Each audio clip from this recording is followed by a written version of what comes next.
Նվիրված ինժեները անարդարացիորեն հեռացվում է աշխատանքից, մեղադրվելով մի սխալի համար, որը գրեթե ոչնչացրել էր նրա կարիերան։ Բայց անսպասելի վկան, նրա սեփական դուստրը, գրավում է ընկերության անողոք տնօրենի ուշադրությունը։ Եվ երբ ճշմարտությունը բացահայտվում է, նույնիսկ այդ կորպորացիայի սառը միջանցքները զգում են կարեկցանքի ծանրությունը։ Մինչ այս անհավանական պատմությունը լսելը, մի մոռացեք բաժանորդագրվել ալիքին, ավելի շատ հուզիչ պատմությունների համար։ Մարկո Ալյանցյանը կարգավորեց Քիարայի անվտանգության գոտին մեքենայի հետի նստարանին, հետի հայելու մեջ դիտելով իր 6-ամյա դստեր արտացոլանքը։ Աղջկա շագանակագույն աչքերը փայլում էին սպասումից, մինչ նա ամուր բռնած էր պահում ոսկե մազերով տիկնիկը։ «Հայրիկ, այսօր ինձ ցույց կտա՞ս, թե որտեղ ես աշխատում», հարցրեց նա, ճոճելով իր փոքրիկ ոտքերը, որոնք հազիվ էին հասնում մեքենայի հատակին։ «Կցուցադրեմ, արքայադուստրս։ Բայց հիշո՞ւմ ես մեր պայմանավորվածությունը։ Դու հանգիստ կմնաս, մինչ հայրիկը մի քանի բան կկարգավորի, լավ»։ Քիարան եռանդուն կերպով գլխով արեց, մազափնջերը թափահարելով։ Մարկոն ժպտաց, բայց անհանգստության ստվեր անցավ նրա դեմքով։ 3 շաբաթ առաջ դայակը անսպասելիորեն հրաժարվել էր աշխատանքից, այդ ժամանակից ի վեր նա ջանք չէր խնայում, հուսալի մեկին գտնելու դստեր խնամքը վստահելու համար։ Այդ հինգշաբթի առավոտյան նրա բոլոր տարբերակները ձախողվել էին։ Միակ ելքը նրան իր հետ շինարարական ընկերություն տանելն էր։ Երանի երթևեկությունն ավելի ինտենսիվ էր, քան սովորաբար։ Մարկոն մատները թմբկահարեց ղեկի վրա, մտովի հաշվարկելով ժամանակը։ Նա կարճ ստուգում ուներ նոր արտռային համալիրի հիմքերում մի նախագիծ, որի համար նա պատասխանատու էր ամիսներ շարունակ։ Նա չէր կարող ուշանալ, հատկապես ընկերությունում տիրող լարված մթնոլորտի պայմաններում։ «Հայրիկը անհանգիստ է», հարցրեց Քիարան, երեխաներին բնորոշ այդ յուրահատուկ ինտուիցիայով։ Մարկոն հայելու միջից նայեց նրան ստիպողաբար ժպտաց։ «Ոչ, սերս։ Հայրիկը պարզապես մտածում է աշխատանքի մասին»։ Դա սուտ չէր, բայց նա ամբողջ ճշմարտությունը չէր։ Մարկոն զգում էր, որ ինչ-որ բան փոխվում էր Միրզոյան շինարարական ընկերությունում, որտեղ նա աշխատում էր 8 տարի։ Փոքր նշաններ, զրույցներ, որոնք դադարում էին, երբ նա մոտենում էր, հանդիպումներ, որոնցից նրան բացառում էին առանց բացատրության, հատկապես Վիկտոր Սալենյանի վերաբերմունքը, համակարգողի, ով վերջերս բարձրացվել էր մի պաշտոնի, որը Մարկոն հույս ուներ զբաղեցնել։ Վիկտորը միշտ մրցունակ էր եղել, բայց վերջին շաբաթներին նրա մրցակցությունը գրեթե շոշափելի էր դարձել։ Գծու մեկնաբանություններ, քողարկված որպես կատակներ, հանրային հարցումներ Մարկոյի աշխատանքային մեթոդների վերաբերյալ, նուրբ առաջարկներ, թե գուցե նա կորցնում էր կենտրոնացումը։ Ամեն ինչ շատ նուրբ էր, շատ լավ հաշվարկված, որպեսզի բարոյական ահաբեկում չթվա, բայց բավարար էր անհարմար մթնոլորտ ստեղծելու համար։ «Հասանք, արքայադուստրս», հայտարարեց Մարկոն, մեքենան կայանելով շինարարական ընկերության ստորգետնյա ավտոկայանատեղիում։ Շենքը տպավորիչ էր, իր ժամանակակից գծերով հայելային ապակիներով, որոնք արտացոլում էին առավոտյան մոխրագույն երկինքը։ Մարկոն Քիարայի ուսապարկը վերցրեց նստարանից, նրա հետ քայլեց դեպի աշխատակիցների մուտքը։ Անվտանգության աշխատակից Լուկան ժպիտով գլխով արեց։ «Բարի առավոտ, պարոն Մարկո։ Իսկ ո՞վ է այս փոքրիկ տիկինը»։ «Սա իմ դուստրն է, Քիարան։ Այսօր նա ինձ հետ կլինի», բացատրեց Մարկոն, քարտը մուտքագրիչով անցկացնելով։ Լուկան ծնկի իջավ աղջկա հասակին։ «Ողջույն, Քիարա։ Ձեր հայրիկը մեր լավագույն ինժեներներից է»։ Քիարան ամաչկոտ ժպտաց, թաքնվելով հայրիկի ոտքի հետում։ Մարկոն ջերմություն զգաց կրծքի մեջ։ Առնվազն այնտեղ դեռ մարդիկ կային, ովքեր հարգում էին իրեն։ Վերելակը նրանց հասցրեց 15-րդ հարկ, որտեղ գտնվում էր նախագծերի բաժինը։ Մարկոն ողջունեց մի քանի գործընկերների միջանցքում, նկատելով, թե ինչպես էին ոմանք խուսափում նրա հայացքից։ Տարօրինակ զգացում մտավ նրա ստամոքսի մեջ։ «Մարկո»։ Ագնեսի, մարդկային ռեսուրսների բաժնից, բարձր ձայնը ստիպեց նրան կանգ առնել։ «Պետք է խոսեմ քեզ հետ»։ «Շտապ է»։ «Բարի առավոտ, Ագնես։ Մի փոքր ուշ կարող է լինել։ Ես ստուգում ունեմ նախատեսված»։ Դա ստուգման մասին է, իրականում։ Ագնեսը նայեց Քիարային, իջեցրեց ձայնը։ «Գուցե ավելի լավ է մասնավոր խոսենք»։ Մարկոն զգաց, թե ինչպես է սիրտը արագանում։ «Քիարա, մի րոպե այստեղ սպասի, լավ։ Մի հեռացիր այս վայրից»։ Նա մի քանի քայլ հեռացավ Ագնեսի հետ, դստերը միշտ տեսադաշտում պահելով։ 50-ամյա կինը, մոխրագույն մազերով, որոնք հավաքված էին կոշտ հանգույցի մեջ, անհարմար էր թվում։ Մարկո, ես զանգ ստացա տնօրինությունից։ Լուրջ խնդիր է առաջացել արտրային համալիրի նախագծում։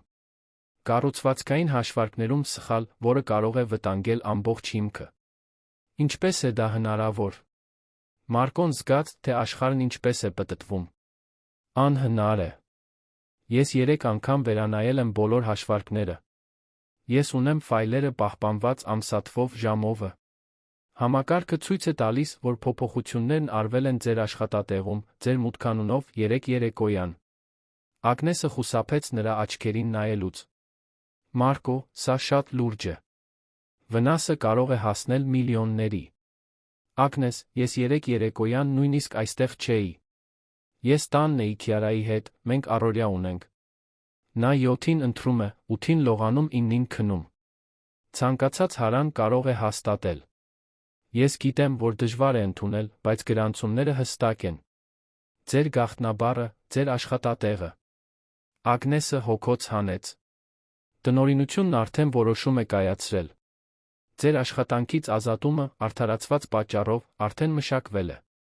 Բառերը Մարկոյին հարվածեցին որովայնին հարվածի պես։ 8 տարվա աշխատանք, նվիրում, անքուն գիշերներ, նախագծերը ժամանակին հանձնելու համար։ 8 տարի շուկայում ամուր հեղինակություն կառուցելու համար։ Ամեն ինչ փլուզվում էր րոպեների ընթացքում։ Սա սխալ է, Ագնես։ Ինչ-որ մեկը օգտագործել է իմ գաղտնաբառը։ Պետք է խոսեմ Օլիվիա Միրզոյանի հետ, բացատրեմ իրավիճակը։ Գլխավոր տնօրենը չի ընդունում աշխատանքից հեռացված աշխատակիցներին, Մարկո։ Դուք դա գիտեք։ Ագնեսը ծրար մեկնեց։ Ձեր աշխատանքից ազատման թուղթն այստեղ է։ Պետք է հանձնեք ձեր կրծքանշանը, մաքրեք ձեր սեղանը։ Անվտանգության աշխատակիցը կուղեկցի ձեզ։ Մարկոն դողացող ձեռքերով վերցրեց ծրարը։ Թուղթը տոննաներ էր կշռում թվում։ Նայեց Քիարային, ով տիկնիկով էր խաղում, անտեղյակ դրամայից, որը զարգանում էր։ Ինչպես բացատրեր 6-ամյա երեխային, որ հայրիկը կորցրել է աշխատանքը։ Ինչպես վճարեր հաշիվները, վարձը, նրա ասթմայի դեղերը։ Հայրիկ։ Քիարան մոտեցավ, զգալով լարվածությունը օդում։ Ինչ պատահեց։ Մարկոն ծնկի իջավ նրա դիմաց, ստիպողաբար ժպտալով։ Ոչինչ, արքայադուստրս։ Պարզապես մեծահասակների զրույց։ Եկեք վերցնենք հայրիկի իրերը, հետո կգնանք տուն, լավ։ Հաջորդ 20 րոպեների ընթացքում Մարկոն ապրեց իր մասնագիտական կյանքի ամենախոնարհեցնող պահը։ Որոշ գործընկերների կարեկցող հայացքի մյուսների անտարբերության ներքո, նա դատարկեց իր սեղանը, 8 տարվա կարիերան տեղավորելով ստվարաթղթե տուփի մեջ։ Դիպլոմներ, հավաստագրեր, Քիարայի լուսանկարներ, մի փոքր բույս, որը նա նվիրել էր հայրերի օրը։ Ամեն ինչ տեղավորվում էր մի ողբալի տուփի մեջ։ Վիկտոր Սալենյանը հայտնվեց, երբ Մարկոն պահում էր վերջին իրերը։ Ինչ ցավալի է, ընկեր։ Իրոք անակնկալ բոլորիս համար։ Ով կմտածեր, որ դուք կարող եք նման բանի ընդունակ լինել։ Ձայնը կեղծ կարեկցանքի էր, բայց Մարկոն Վիկտորի աչքերում ավելին նկատեց։ Վատ քողարկված բավարարվածություն։ Այն բանի հաստատումը, ինչ նա կասկածում էր, բայց չէր կարող ապացուցել։ Ես ոչինչ չեմ արել, Վիկտոր։ Եվ դու դա գիտես։ Հեյ, ինձ հետ պաշտպանողական լինելու կարիք չկա։ Փաստերը փաստեր են, չէ՞։ Վիկտորը ուսերը թոթվեց։ Բայց մի անհանգստացեք, ես անձամբ կհոգամ, որ նախագիծը շտկվի։ Ի վերջո, ինչ-որ մեկը պետք է ստանձնի պատասխանատվությունը հիմա։ Մարկոն բռունցքները սեղմեց, բայց Քիարան քաշեց նրա տաբատը, հիշեցնելով, որ նա այնտեղ էր։ Նա խորը շունչ քաշեց, վերցրեց տուփը։ Եկ, արքայադուստրս։ Գնանք տուն։ Հայր ու դուստր քայլեցին միջանցքներով դեպի վերելակներ, գրելով նվաստացման անարդարության ծանրությունը։ Մարկոն փորձում էր մարսել այն, ինչ պատահել էր, փնտրելով որե տրամաբանական բացատրություն այն մղձավանջին, որ իր կյանքը դարձել էր 1 ժամից էլ քիչ ժամանակում։ Վերելակը դանդաղորեն իջավ, յուրաքանչյուր հարկ հավերժություն էր թվում։ Քիարան ամուր բռնած էր հայրիկի ձեռքը, զգալով, որ ինչ-որ շատ լուրջ բան էր պատահել, նույնիսկ առանց հասկանալու, թե կոնկրետ ինչ։ Երբ դռները բացվեցին գլխավոր նախասրահում, Մարկոն բախվեց մի տեսարանի, որը չէր սպասում։ Էլեգանտ կին, մոտ 40 տարեկան, շագանակագույն մազերը հավաքված անթերի սանրվածքով մոխրագույն կոստյումով, որը իշխանություն էր արտահայտում, ուշադիր դիտում էր նախասրահի շարժը։ Նրա կապույտ աչքերը, սառույցի պես սառը, կարծես վերլուծում էին շրջապատի յուրաքանչյուր մանրուք։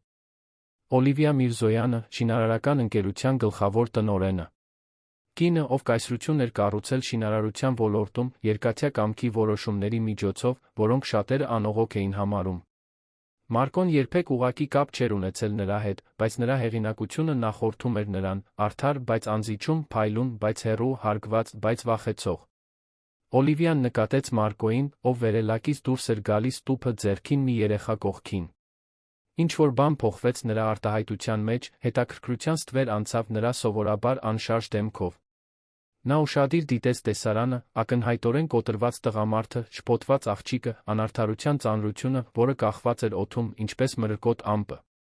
Մի պահ հայացքները հատվեցին։ Մարկոն արագորեն իջեցրեց աչքերը, վախեցած այդ ընկերության ամենահզոր կնոջ ներկայությունից։ Օլիվիան իր հերթին շարունակեց դիտել, ինչ-որ բան նրա մտքում մշակում էր տեղեկություններ, որոնք ինքը լիովին չէր հասկանում։ Մարկոն շարժվեց դեպի ելքը, Քիարան թեթակի սայթաքեց, փորձելով հետել նրա շտապողական քայլերին։ Աղջիկը հետ նայեց, հետաքրքրված էլեգանտ կնոջից, ով նրանց դիտում էր, ամաչկոտ թափահարեց ազատ ձեռքը։ Բոլոր ներկաների, ներառյալ Մարկոյի զարմանքին, Օլիվիա Միրզոյանը պատասխանեց նրա ողջույնին։ Օլիվիա Միրզոյանը անշարժ մնաց երկար վայրկյաններ այն բանից հետո, երբ Մարկոն Քիարան անհետացան նախասրահի պտտվող դռնով։ Աղջկա պարզ ժեստը, անմեղ ողջույնը, արթնացրել էր մի բան, որը նա կարծում էր, թե շատ վաղուց թաղել էր։ Մի զգայունություն, որը կորպորատիվ աշխարհը սովորեցրել էր ճնշել, մի կարեկցանք, որը նա վտանգավոր թուլություն էր համարում իր աշխատանքային միջավայրում։ Բայց այնտեղ այդ պահին, դիտելով, թե ինչպես է նվաստացված հայրը իրերի տուփը տանում, փորձելով դստերը պաշտպանել դաժան իրականությունից, ինչ-որ բան շարժվեց նրա ներսում։ Իր մանկության հեռավոր հիշողություն, երբ մայրը միայնակ էր դիմակայում աշխարհին, ամուսնու լքելուց հետո, պայքարելով արժանապատվությունը պահպանելու համար դժվարությունների առջ։ Տիկին Միրզոյան։ Ագնեսի ձայնը ընդհատեց նրա մտքերը։ Մարդկային ռեսուրսների աշխատակիցը մոտենում էր թղթապանակը ձեռքին, ակնհայտորեն անհարմար։ Մարկո Ալյանցյանի աշխատանքից ազատումը մշակվել է համաձայն հրահանգի։ Օլիվիան դանդաղ շրջվեց, նրա կապույտ աչքերը ուսումնասիրում էին Ագնեսի դեմքը նույն ինտենսիվությամբ, որով նա վերլուծում էր ֆինանսական հաշվետվությունները։ Պատմեք ինձ այս դեպքի մասին։ Բոլոր մանրամասները։ Ագնեսը գուլ տվեց։ Հազվադեպ էր պատահում, որ գլխավոր տնօրենը անձամբ հետաքրքրվեր մարդկային ռեսուրսների հարցերով, հատկապես միջին մակարդակի աշխատակիցների աշխատանքից ազատումներով։ Դե, տիկին, լուրջ սխալ է եղել արտրային համալիրի նախագծում։ Սխալ կառուցվածքային հաշվարկներ, որոնք վտանգում են հիմքի անվտանգությունը։ Ենթադրյալ վնասը մոտավորապես 5 միլիոն է։ Եվ ապացույցները մատնանշում են Մարկո Ալյանցյանին։ Այո, տիկին։ Համակարգը գրանցում է, որ փոփոխություններն արվել են նրա աշխատատեղում, օգտագործելով նրա մուտքանունը 3 երեկոյան ժամը 22-ի սահմաններում։ Օլիվիան քայլեց մինչ նախասրահի մեծ պատուհանները, դիտելով քաղաքի շարժը դրսում։ Նա խոստովանել է։ Իրականում նա կտրականապես հերքեց։ Հայտարարեց, որ տանն էր դստեր հետ նշված ժամին։ Ագնեսը խորհրդակցեց իր նշումների հետ։ Նա նշեց, որ նկատել էր նշաններ, որ իր համակարգիչն օգտագործվում էր իր հերթափոխից դուրս վերջին շաբաթներին։ Եվ այդ հայտարարությունը հետաքննվել է։ Ագնեսը վարանեց։ Ոչ, տիկին։ Վիկտոր Սալենյանը, ով ղեկավարում էր ներքին հետաքննությունը, համարեց, որ դրանք պարզապես պատասխանատվությունից խուսափելու փորձեր էին։ Վիկտոր Սալենյան անունը գրեթե աննկատելի արձագանք առաջացրեց Օլիվիայի դեմքին։ Նա հիշում էր նրան, ամբիցիոզ, խոսուն, միշտ ներկա կարևոր հանդիպումներին։ Նա վերջերս բարձրացվել էր նախագծերի համակարգողի պաշտոնի, մի պաշտոն, որի համար, ըստ նրա վերլուծած գրանցումների, Մարկո Ալյանցյանը նույնպես մրցում էր։ Բերեք ինձ այս դեպքի հետ կապված բոլոր փաստաթղթերը։ Մուտքի գրանցումներ, տեխնիկական հաշվետվություններ, աշխատակցի կատարողականի պատմություն։ Օլիվիան շրջվեց դեպի Ագնեսը, ով զարմացած էր թվում։ և ես ուզում եմ նա վերջին 15 օրվա անվտանգության գրանցումները։ Տիկին, կարող եմ հարցնել այս հետաքրքրության պատճառը։ Դեպքն արդեն լուծվել է։ Ագնես։ Օլիվիայի ձայնը մի տոն էր պարունակում, որը հարցեր չէր ընդունում։ Քանի՞ տարվա փորձ ունեք մարդկային ռեսուրսների ոլորտում։ 15 տարի, տիկին։ Եվ քանի՞ անգամ եք այդ 15 տարիների ընթացքում տեսել, որ օրինակելի աշխատակիցը, առանց որե նկատողության 8 տարվա աշխատանքի ընթացքում, հանկարծակի կատարի այդքան լուրջ ակնհայտ սխալ։ Ագնեսը բերանը բացեց պատասխանելու համար, բայց կրկին փակեց։ Հարցը հարվածել էր հենց այն կետին, որը նրան անհանգստացնում էր աշխատանքից ազատելու հրամանը ստանալուց ի վեր։ Մարկոն միշտ մանրակրկիտ էր, զգույշ, գրեթե մանրամասների նկատմամբ մոլուցքով։ Այդ մասշտաբի սխալը չէր համապատասխանում նրա մասնագիտական պրոֆիլին։ Տրամադրեք փաստաթղթերը։ Եվ Ագնես։ Օլիվիան նշանակալի դադար տվեց։ Բացարձակ զգուշություն։ Առայժմ դա մեզ մնա։ 2 ժամ անց Օլիվիան իր գրասենյակում էր, 30-րդ հարկում, շրջապատված փաստաթղթերի կույտերով։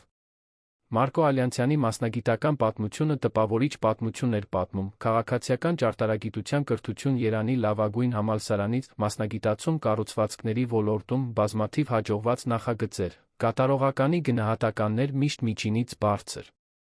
Ոչ մի կարգապահական խախտում 8 տարվա ընթացքում։ Համակարգ մուտքի գրանցումները, սակայն, այլ պատմություն էին պատմում։ Նախորդ գիշեր, ժամը 22:03-ին Մարկոյի մուտքանունը օգտագործվել էր նախագծի ֆայլեր մուտք գործելու կառուցվածքային հաշվարկներում նշանակալի փոփոխություններ կատարելու համար։ Փոփոխություններ, որոնք ոչ միայն սխալ էին, այլ այնքան կոպիտ, որ գրեթե դիտավորյալ էին թվում։ Օլիվիան կնճռոտեց հոնքերը։ Մարկոյի փորձ ունեցող ինժեները երբեք այդքան տարրական սխալներ չէր անի։ Եթե միայն նա չլիներ, ով արել էր փոփոխությունները։ Նա վերցրեց հեռախոսը, հավաքեց ներքին համար։ Լուկա, պետք է գաս իմ գրասենյակ։ Բեր անվտանգության տեսախցիկների գրանցումները վերջին 15 օրվա համար։ Հատկապես 15-րդ հարկի ավտոկայանատեղիի։ Սպասելիս Օլիվիան կրկին կարդաց Վիկտոր Սալենյանի կողմից սխալի վերաբերյալ պատրաստված տեխնիկական հաշվետվությունը։ Այն լավ էր գրված, մանրամասն, համոզիչ։ Բայց ինչ-որ բան անհանգստացնում էր նրան, գուցե այն արագությունը, որով այն արտադրվել էր, կամ այն, թե ինչպես էր Վիկտորը կարծես բոլոր պատասխանները պատրաստ ունենալ։ Լուկան ժամանեց 15 րոպե անց, ձեռքին նոութբուք, անհանգիստ արտահայտություն։ Տիկին Միրզոյան, այն գրանցումները, որոնք դուք խնդրել էիք։ Կա՞ որե կոնկրետ խնդիր, որ պետք է փնտրեմ։ Ես ուզում եմ տեսնել, թե քանի անգամ է Մարկո Ալյանցյանը մտել դուրս եկել շենքից վերջին 15 օրվա ընթացքում։ Եվ նա ցանկացած անձ, ով մուտք է գործել 15-րդ հարկ աշխատանքային ժամերից դուրս։ Լուկան բացեց նոութբուքը, սկսեց թերթել ֆայլերը։ Ահա Մարկոյի գրանցումները։ Նա ցույց տվեց ամսաթվերով կազմակերպված ցուցակ։ Նա բավականին կանոնավոր օրինաչափություն ունի, միշտ գալիս է 7:30-ից 8:00-ի միջ, դուրս է գալիս 17:30-ից 18:30-ի միջ։ Երբեք չի մնում 19:00-ից ավելի ուշ։ Իսկ 3 նա դուրս է եկել 17:45-ին։ Համակարգը նրա վերադարձը չի գրանցում։ Լուկան դադար տվեց։ Իրականում, տիկին, վերջին շաբաթների գրանցումներում ինչ-որ տարօրինակ բան կա։ Ինչ նկատի ունեք։ Դե 3 տարբեր դեպքերում համակարգը գրանցում է մուտք 15-րդ հարկ աշխատանքային ժամերից դուրս, բայց առանց շենք մուտքի համապատասխան գրանցման։ Կարծես ինչ-որ մեկն արդեն ներսում լիներ։ Օլիվիան առաջ թեքվեց։ Կարող եք ավելի կոնկրետ լինել։ Իհարկե։ Լուկան մատնանշեց էկրանը։ Ահա, օրինակ, 12 օր առաջ։ Ինչ-որ մեկը մուտք է գործել նախագծերի սենյակ 21:30-ին, բայց այդ օրը 19:00-ից հետո շենք մտնողի գրանցում չկա։ Իսկ տեսախցիկները։ Ինչ-որ բան ցույց տալիս են։ Լուկան անցավ մեկ այլ ֆայլի, բեռնելով տեսագրությունները։ Սա 15-րդ հարկի միջանցքն է, իմ նշած ամսաթվով։ Էկրանը ցույց էր տալիս դատարկ միջանցք, որը լուսավորված էր միայն արտակարգ լույսերով։ Մի քանի րոպե ոչինչ չպատահեց։ Այնուհետ մի կերպար հայտնվեց մուգ բլեյզերով մի տղամարդ, ով շտապ քայլում էր դեպի նախագծերի սենյակներ։ Կարող եք մեծացնել պատկերը։ Կփորձեմ, բայց լուսավորությունը շատ լավ չէ։ Լուկան մանիպուլյացիա արեց ծրագրաշարով, փորձելով բարելավել պատկերի որակը։ Տղամարդու դեմքը մնում էր մութ, բայց որոշ մանրամասներ ավելի պարզ դարձան՝ մոտավոր հասակը, ֆիզիկական կազմվածքը, քայլելու ձը։ Օլիվիան ուշադիր ուսումնասիրեց պատկերը։ Ինչ-որ ծանոթ բան կար այդ ուրվագծում, բայց նա չէր կարողանում հստակորեն իդենտիֆիկացնել, թե ինչ։ Եվ կան նմանատիպ այլ տեսագրություններ։ Այո, տիկին։ Եվս երկու դեպքում։ Լուկան ցույց տվեց այլ տեսագրություններ, բոլորն էլ հետելով նույն օրինաչափությանը, չճանաչված կերպար, ով մուտք էր գործում հարկ աշխատանքային ժամերից դուրս։ Լուկա, պետք է ինձ համար մի բան անես, բայց բացարձակ զգուշությամբ։ Վերլուծիր բոլոր աշխատակիցներին, ովքեր մուտք ունեն 15-րդ հարկ, համեմատիր այս անձի ֆիզիկական բնութագրերի հետ տեսագրություններում։ Հասակը, կազմվածքը, քայլելու ձը։ Ցանկացած մանրամասն, որը կարող է օգնել իդենտիֆիկացմանը։ Այո, տիկին։ Որքան ժամանակ ունեմ։ Մինչ վաղը առավոտ։ Օլիվիան փակեց սեղանի վրայի փաստաթղթերը։ Եվ Լուկա։ Սա չի լքի այս սենյակը։ Լուկայի հեռանալուց հետո Օլիվիան մնաց մենակ իր մտքերի հետ։ 8 տարվա օրինակելի աշխատանքը մի գիշերվա մեջ չէր ջնջվում։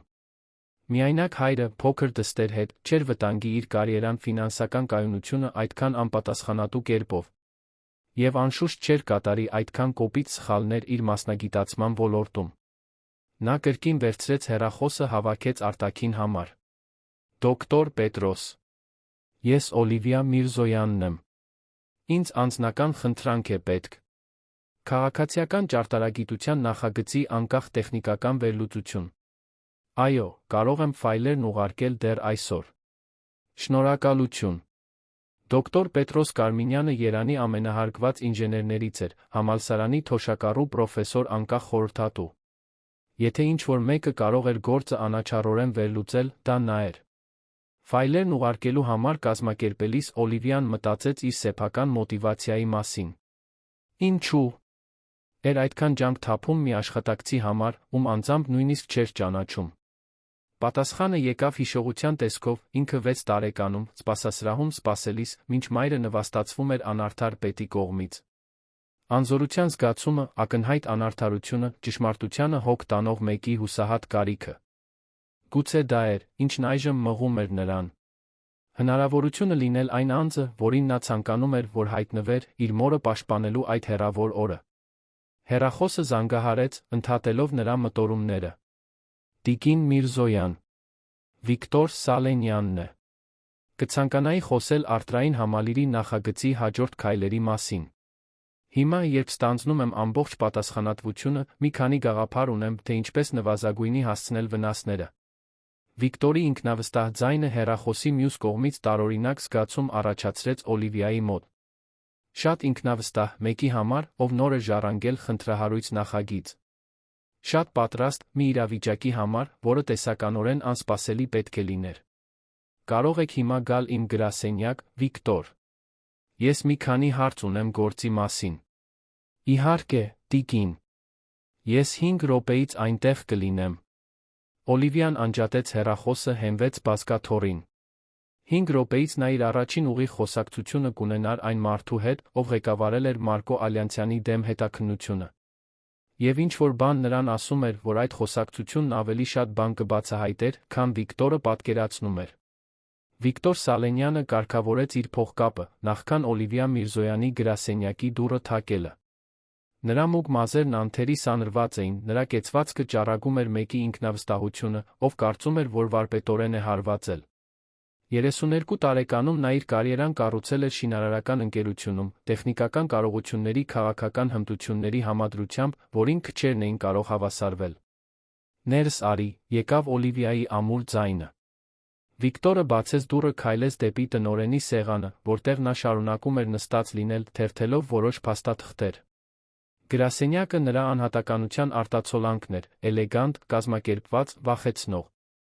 Պատերը զարդարված էին արդյունաբերական մրցանակներով, խորհրդանշական նախագծերի լուսանկարներով, որոնք ընկերությունը կառուցել էր նրա ղեկավարությամբ։ Տիկին Միրզոյան, շնորհակալություն ինձ ընդունելու համար։ Գիտեմ, որ Մարկոյի դեպքը նուրբ էր, բայց ուզում եմ հավաստիացնել, որ իրավիճակը վերահսկողության տակ է։ Օլիվիան աչքերը բարձրացրեց փաստաթղթերից, նրա թափանցող հայացքը ուսումնասիրում էր Վիկտորին նույն ինտենսիվությամբ, որը նա վերապահում էր ռիսկային ներդրումների վերլուծություններին։ Նստեք, Վիկտոր։ Ես մի քանի հարց ունեմ ձեր հետաքննության վերաբերյալ։ Վիկտորը հարմարվեց սեղանի դիմացի բազկաթոռին, ոտքերը հմտորեն խաչելով։ Իհարկե, տիկին։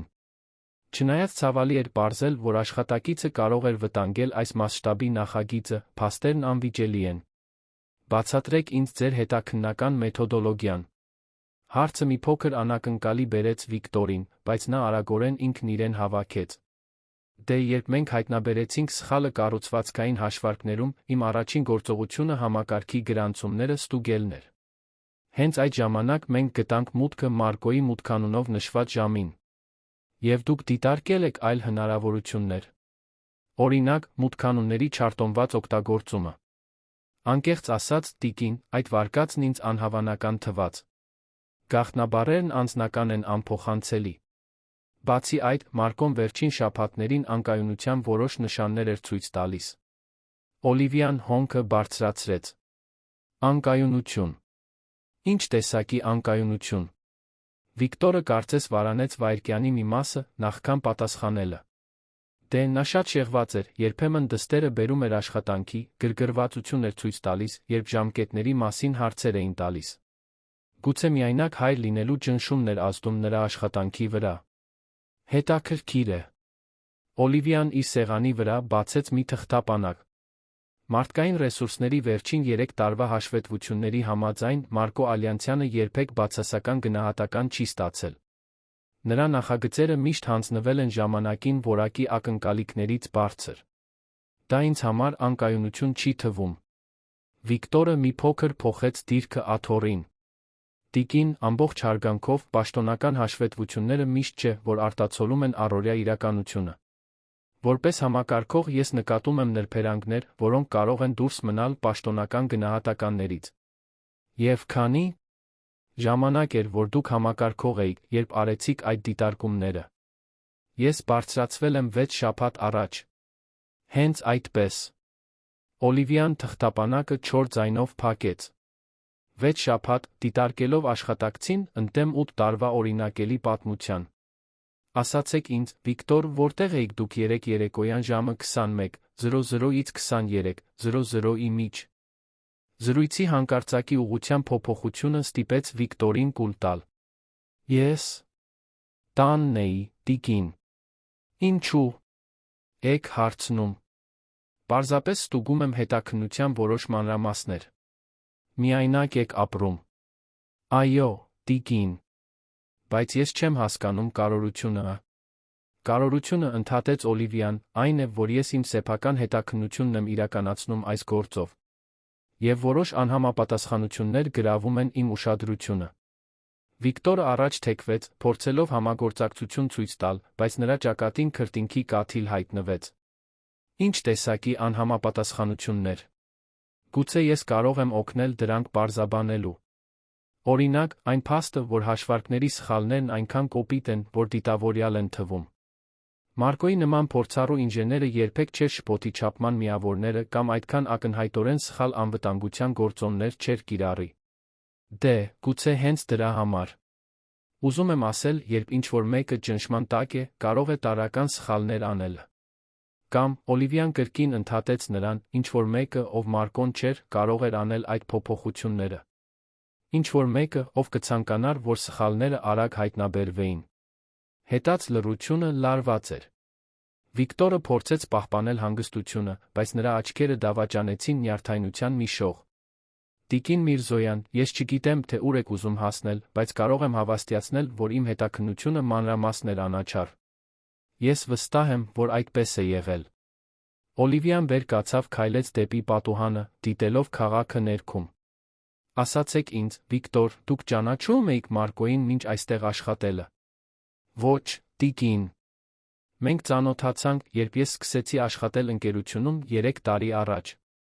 Եվ միշտ ունեցել եք ջերմ մասնագիտական հարաբերություններ։ Վիկտորը կրկին վարանեց։ Այո, չնայած խոստովանում եմ, որ երբեմն տարբեր տեսակետներ ունեինք աշխատանքային մեթոդների վերաբերյալ։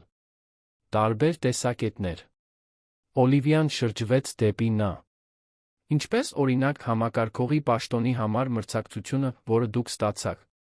Դա այո, մենք երկուսս էլ մրցում էինք այդ պաշտոնի համար։ Բայց դա առողջ մրցակցություն էր, հիմնված մասնագիտական արժանինքների վրա։ Իհարկե, այդպես էր։ Օլիվիան վերադարձավ իր սեղանին, վերցրեց մեկ այլ փաստաթուղթ։ Վիկտոր, ես ուղիղ կլինեմ ձեզ հետ։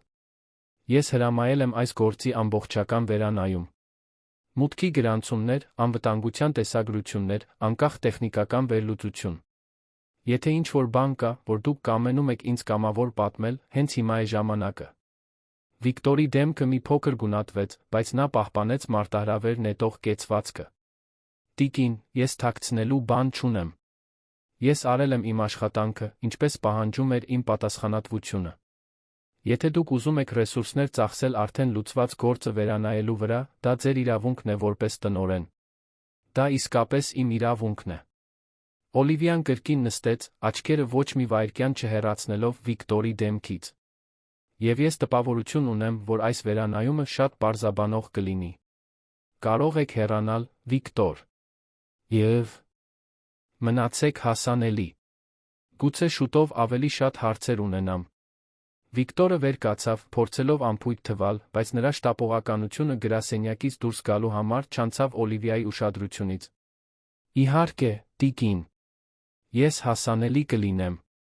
Երբ դուռը փակվեց, Օլիվիան մնաց մենակ իր մտորումների հետ։ Վիկտորի արձագանքը հաստատել էր նրա կասկածները, այդ պատմության մեջ ավելին կար, քան թվում էր։ Անմեղ մարդը այդքան նյարդայնություն չէր ցուցաբերի իր սեփական հետաքննության վերաբերյալ ուղիղ հարցերի դիմաց։ Հեռախոսը զանգահարեց, ընդհատելով նրա մտքերը։ Տիկին Միրզոյան։ Լուկան է։ Ես ավարտել եմ ձեր խնդրած վերլուծությունը։ Անմիջապես վեր եկեք։ 5 րոպե անց Լուկան կրկին նրա գրասենյակում էր, այս անգամ իր հետ բերելով անվտանգության տեսագրությունների տպագրություններ աշխատակիցների ցուցակ։ Տիկին, ես համեմատել եմ տեսագրություններում գտնվող անձի ֆիզիկական բնութագրերը բոլոր աշխատակիցների հետ, ովքեր մուտք ունեն 15-րդ հարկ։ Եվ ինչ։ Ես գտել եմ 3 հնարավոր համընկնում, հիմնված հասակի ֆիզիկական կազմվածքի վրա։ Լուկան ցույց տվեց պատկերները։ Բայց դրանցից մեկը հատուկ ուշադրության է արժանի քայլելու ձի կեցվածքի համար։ Օլիվիան նայեց ցուցակին, չզարմացավ, տեսնելով այն անունը, որը Լուկան նշել էր կարմիր շրջանակով, Վիկտոր Սալենյան։ Համընկնումը նշանակալի է։ Այո, տիկին։ Հատկապես, երբ համեմատում ենք ավտոկայանատեղիի տեսագրությունների հետ։ Լուկան ցույց տվեց մեկ այլ պատկեր, այս անգամ ավելի պարզ։ Այստեղ մենք կարող ենք տեսնել Վիկտորին, ով լքում է շենքը 23:39 նշված գիշերը։ Բայց այդ գիշեր նրա շենք մտնելու գրանցում չկա։ Այսինքն նա թաքնված է եղել շենքում աշխատանքային ժամերի ավարտից ի վեր։ Դա միակ տրամաբանական բացատրությունն է, տիկին։ Օլիվիան ուշադիր ուսումնասիրեց պատկերները։ Փազլի կտորները սկսում էին միմյանց տեղավորվել, ձավորելով դիվերսիայի անսպելի հավակնության անհանգստացնող օրինաչափություն։ Լուկա, պետք է մեկ բան անես։ Զգուշորեն ստուգիր, թե կան արդյոք Մարկոյի համակարգչին մուտքի գրանցումներ վերջին 15 օրվա ընթացքում։ Ոչ միայն հեռակա մուտքեր, այլ ցանկացած տեսակի ֆիզիկական մուտք նրա աշխատատեղին։ Այո, տիկին։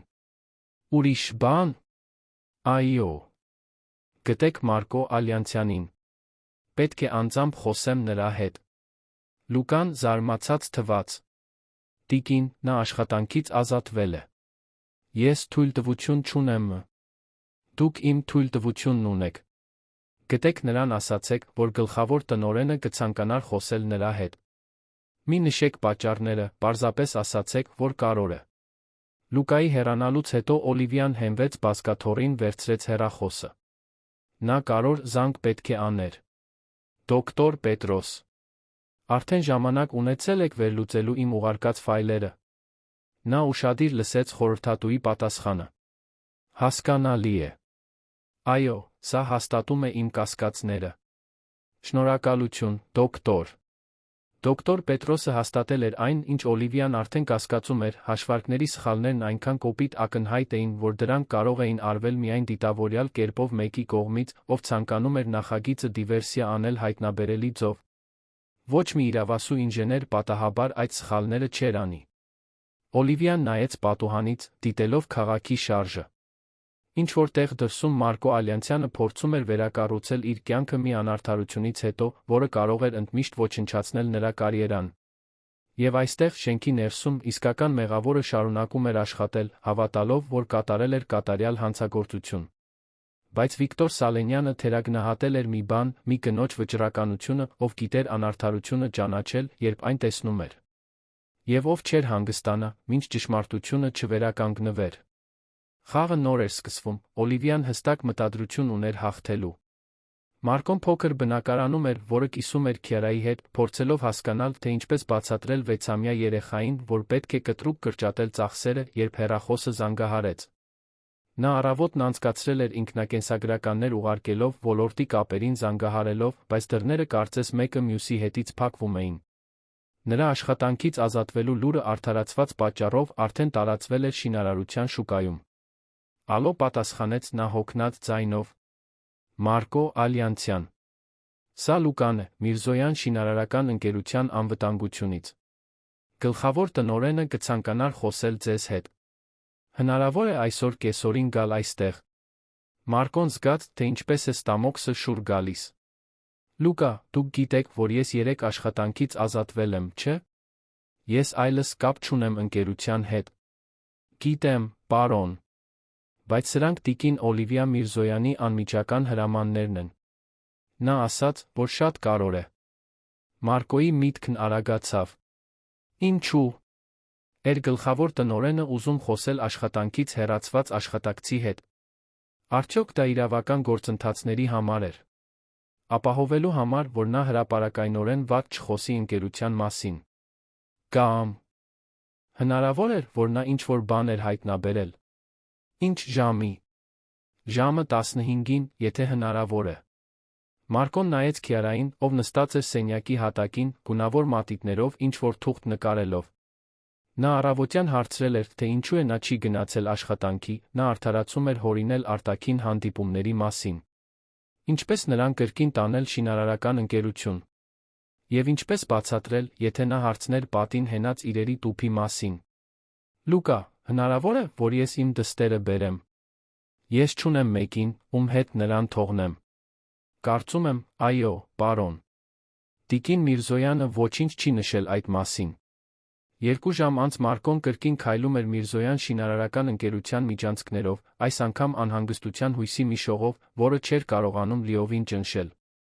Քիարան բռնած էր նրա ձեռքը, հետաքրքրված նախորդ օրը եղած վայր վերադառնալուց։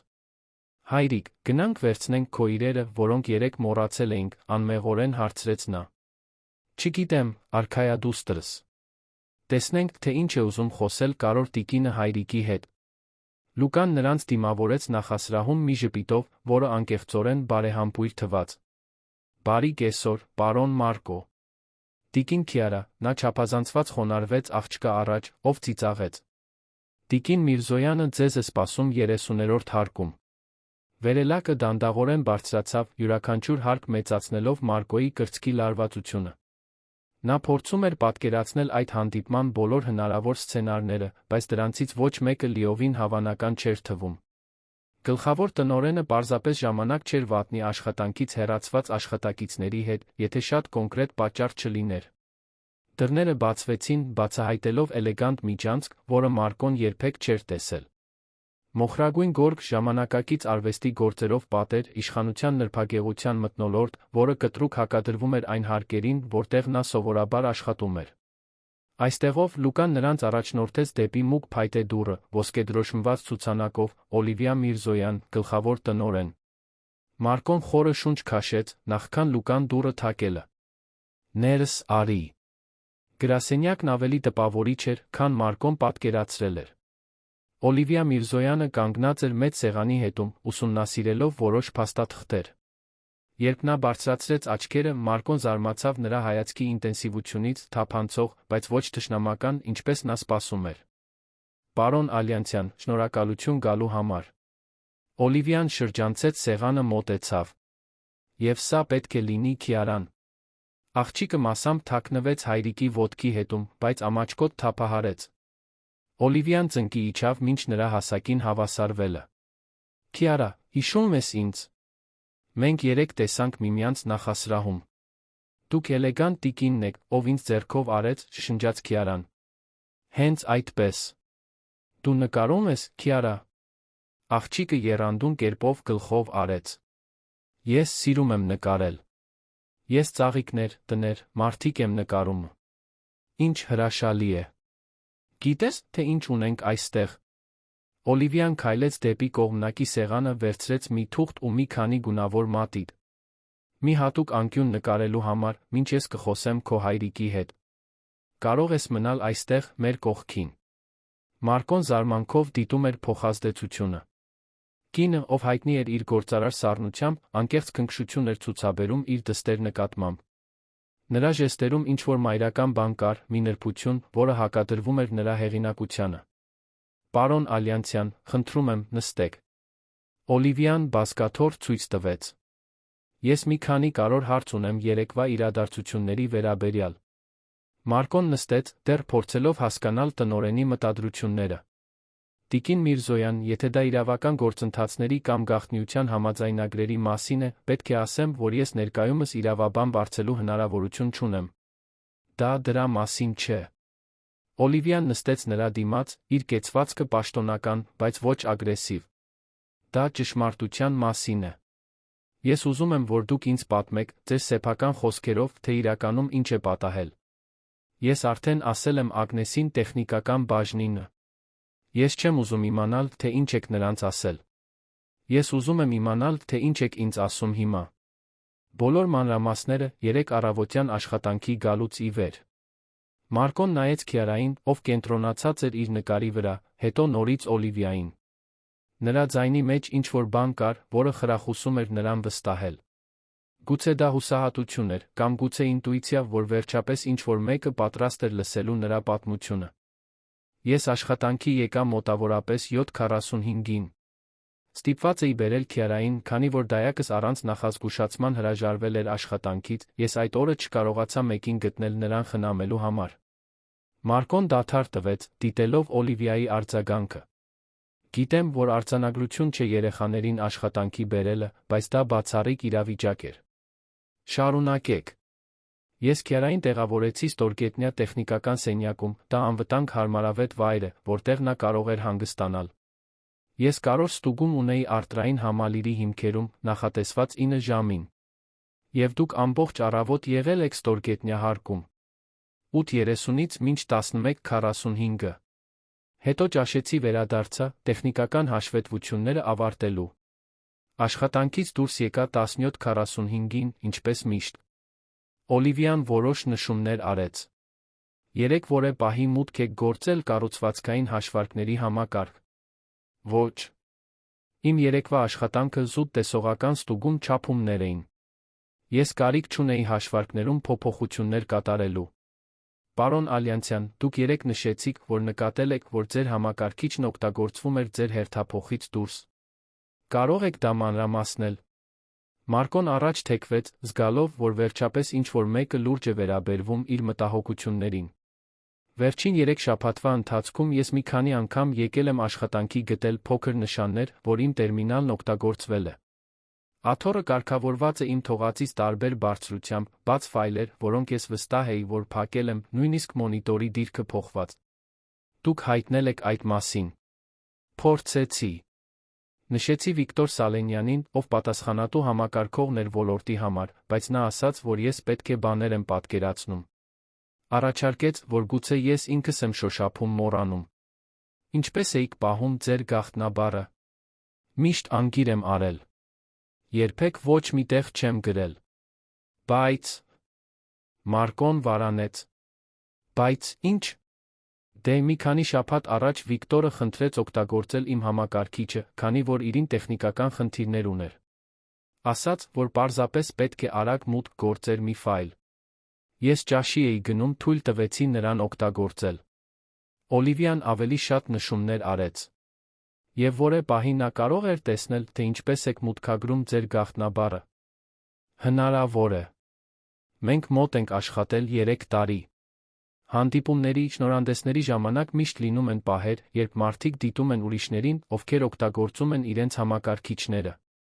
Պարոն Ալյանցյան, ինչ կասեք ձեր մասնագիտական հարաբերությունների մասին Վիկտոր Սալենյանի հետ։ Մարկոն հոգոց հանեց։ Բարդ։ Մենք միշտ ջերմ ենք եղել, բայց թաքնված մրցակցություն կար։ Հատկապես համակարգողի պաշտոնի թափուր տեղի բացվելուց հետո։ Մենք երկուսս էլ նմանատիպ որակավորումներ ունեինք նա ստացավ բարձրացումը։ Ինչպես զգացիք այդ մասին։ Հիասթափված, ակնհայտորեն։ Բայց ես չեմ ատում։ Շուկան մրցունակ է, նա նույնպես լավ մասնագետ է։ Մարկոն դադար տվեց։ Առնվազն ես այդպես էի կարծում։ Ինչու՞։ Էկ այդպես ասում։ Որովհետև հիմա սկսում եմ հասկանալ, որ գուցե նրա հավակնությունն ավելի մեծ էր, քան ես պատկերացնում էի։ Օլիվիան վեր կացավ, քայլեց դեպի պատուհանը։ Պարոն Ալյանցյան, ես ուղիղ կլինեմ ձեզ հետ։ Ես հրամայել եմ անկախ հետաքննություն ձեր գործի վերաբերյալ։ Եվ նախնական արդյունքները ցույց են տալիս, որ դուք դարձել եք դիտավորյալ դիվերսիայի զոհ։ Մարկոն զգաց, թե ինչպես է սիրտը արագանում։ Ինչպես է դա հնարավոր։ Ձեր նախագծում սխալները դիտավորյալ կերպով ներմուծվել են մեկի կողմից, ով մուտք ուներ ձեր մուտքանուններին։ Մեկը, ով ուզում էր, որ դուք մեղավոր լինեիք, բայց ով որոշ սխալներ է արել գործընթացում։ Դուք ասում եք, որ Ես ասում եմ, որ դուք դավաճանվել եք աշխատակցի կողմից, ով պատրաստ էր ոչնչացնել ձեր կարիերան, հանուն իր սեփական շահի։ Հետաց լռությունը խախտվեց միայն Քյարայի գունավոր մատիտների ձայնով թղթի վրա։ Մարկոն զգաց թեթացման զայրույթի խառնուրդ, որը գրեթե շնչահեղձ արեց նրան։ Հայրիկ։ Քյարան նայեց նրան, զգալով նրա էմոցիոնալ փոփոխությունը։ Դու լավ ես։ Մարկոն ծնկի իջավ դստեր կողքին, փորձելով վերահսկել զգացմունքները։ Ես լավ եմ, արքայադուստրս։ Շարունակիր նկարել։ Օլիվիան դիտեց հայր ու դստեր փոխազդեցությունը, կոկորդում մի հանգույցով։ Մարկոյի նվիրումը երեխային խորապես հուզիչ էր, նույնիսկ իր անձնական ճգնաժամի մեջտեղում։ Պարոն Ալյանցյան, նա ավելի մեղմ շարունակեց, պետք է իմանաք, որ ես կհասնեմ այս հարցի հատակին։ Բայց ինձ նա ձեր համբերությունն է պետք։ Համապատասխան հետաքննությունները ժամանակ են պահանջում, մեղավորը չպետք է կասկածի, որ մենք մոտ ենք ճշմարտությանը։ Ինչ է սա նշանակում ինձ համար։ Մեզ համար։ Մարկոն նայեց Քյարային։ Դա նշանակում է, որ առայժմ ձեր աշխատանքից ազատումը պաշտոնապես ուժի մեջ է մնում։ Բայց դա նշանակում է, որ երբ մենք ապացուցենք ձեր անմեղությունը, ձեր վերականգնումը կլինի բոլոր իրավունքների պահպանմամբ։ Եվ Օլիվիան նշանակալի դադար տվեց, համապատասխան փոխհատուցմամբ այն բանի համար, ինչ դուք անցել եք։ Մարկոն փակեց աչքերը, առաջին անգամ 24 ժամվա ընթացքում զգալով, որ գուցե հույս կա։ Ինչու։ Եք դա անում։ Ինչու։ Եք հոգ տանում սովորական աշխատակցի մասին։ Օլիվիան վերադարձավ իր սեղանին, վերցրեց շրջանակված լուսանկար, ինքը մանուկ հասակում, հոգնած ժպիտով կնոջ կողքին։ Որովհետև ես գիտեմ, թե ինչպես է լինել անարդարացիորեն վերաբերվել մարդկանց կողմից, ովքեր պետք է պաշտպանեին քեզ։ Եվ որովհետև ես հավատում եմ, որ յուրաքանչյուր երեխա արժանի է մեծանալու, տեսնելով, որ արդարություն գոյություն ունի, նույնիսկ երբ դա անհնար է թվում։ Քյարան բարձրացրեց աչքերը, նկարից նայեց Օլիվիային, երեխաների բնական հետաքրքրությամբ։ Տիկին, դուք երեխաներ ունեք։ Հարցը անակնկալի բերեց Օլիվիային։ Ոչ, Քյարա։ Ես չունեմ։ Ինչու։ Ոչ։ Դե երբեմն կյանքը մեզ տանում է այլ ճանապարհներով, քան պլանավորում ենք։ Քյարան գլխով արեց, կարծես կատարելապես հասկանալով, հետո կրկին ուշադրությունը դարձրեց նկարին։ Ուզում ես տեսնել, թե ինչ եմ արել։ Իհարկե։ Աղջիկը վեր կացավ, քայլեց դեպի Օլիվիան, մեկնելով թուղթը։ Դա պարզ, բայց գունավոր նկար էր 3 մարդկանց, ձեռք ձեռքի բռնած, բարձրահասակ տղամարդ, փոքր երեխա մուգ մազերով կին։ Նրանց վերում պայծառ դեղին ար։ Եվ յուրաքանչյուր կերպար կրում էր ինչ-որ յուրահատուկ բան կրծքին, փոքրիկ կարմիր ծաղիկներ։ «Մենք երեքս ենք», հպարտորեն բացատրեց Քիարան։ «Հայրիկը, ես, դու։ Եվ այս ծաղիկներն այստեղ են, որովհետև դու հիմա մեր թիմից ես»։ Օլիվիան վերցրեց նկարը թեթակի դողացող ձեռքերով։ Շատ ժամանակ էր անցել, ինչ նրան այդքան խորապես ոչինչ չէր հուզել։ Երեխայի անմեղությունը, անուղղակի վստահությունը, այն, թե ինչպես էր նա անծանոթին ներառել իր փոքրիկ ընտանիքում։ Այս ամենը խոսում էր ոգու առատաձեռնության մասին, որը Օլիվիան գրեթե մոռացել էր, որ գոյություն ունի։ «Շատ գեղեցիկ է, Քիարա։ Կարող եմ պահել»։ «Իհարկե։ Ես քեզ համար եմ արել»։ Մարկոն աճող զարմանքով դիտում էր փոխազդեցությունը։ Ամբողջ ընկերության կողմից վախեցած կինը ակնհայտորեն հուզված էր մանկական նկարից, նրա դուստրը կարողացել էր րոպեների ընթացքում անցնել այն արգելքները, որոնք ղեկավարներին տարիներ էին պահանջում հաղթահարելու համար։ Գուցե հույս կար, ի վերջո։ Եվ գուցե այդ հույսը կգար այնտեղից, որտեղ նա ամենաքիչն էր սպասում։ Հաջորդ առավոտ Օլիվիան գրասենյակ եկավ սովորականից 2 ժամ շուտ։ Քիարայի նկարը շրջանակված էր իր սեղանին, մոր լուսանկարի կողքին, ստեղծելով տարօրինակ համաչափություն անցյալի ներկայի միջ։ Նա գիշերն անցկացրել էր բոլոր փաստաթղթերը վերլուծելով, ապացույցները այնպիսի կարգով դասավորելով, որ Վիկտորը չկարողանար խուսափել ճշմարտությունից։ Լուկան հայտնվեց դռան մոտ ժամը 7-ին, ձեռքին ծավալուն թղթապանակ լուրջ արտահայտություն։ «Տիկին Միրզոյան, ես ավարտել եմ մուտքի գրանցումների վերլուծությունը։ Եվ գտել եմ մի բան, որը ձեզ կհետաքրքրի։ Ցույց տվեք ինձ»։ Լուկան բացեց թղթապանակը, բացահայտելով համակարգի գրանցումների տպագրություններ, անվտանգության տեսագրությունների մեծացված լուսանկարներ։ Ես կարողացա հետել վերջին 2 շաբաթվա ընթացքում 3 դեպքի, երբ Մարկոյի համակարգիչը հեռակա կարգով մուտք է գործվել ըստ սարքի միջոցով։ Հեռակա կարգով։ Այո, տիկին։ Ինչ-որ մեկը սարք է տեղադրել նրա տերմինալում աշխատանքային ժամերի ընթացքում, տեղադրել է հեռակա մուտքի ծրագրակազմ, հետո կարողացել է համակարգիչը կառավարել հեռվից։ Լուկան մատնանշեց տվյալների հաջորդականություն։ Ժամանակները հստակ համընկնում են այն պահերի հետ, երբ չճանաչված անձը հայտնվում է միջանցքների տեսագրություններում։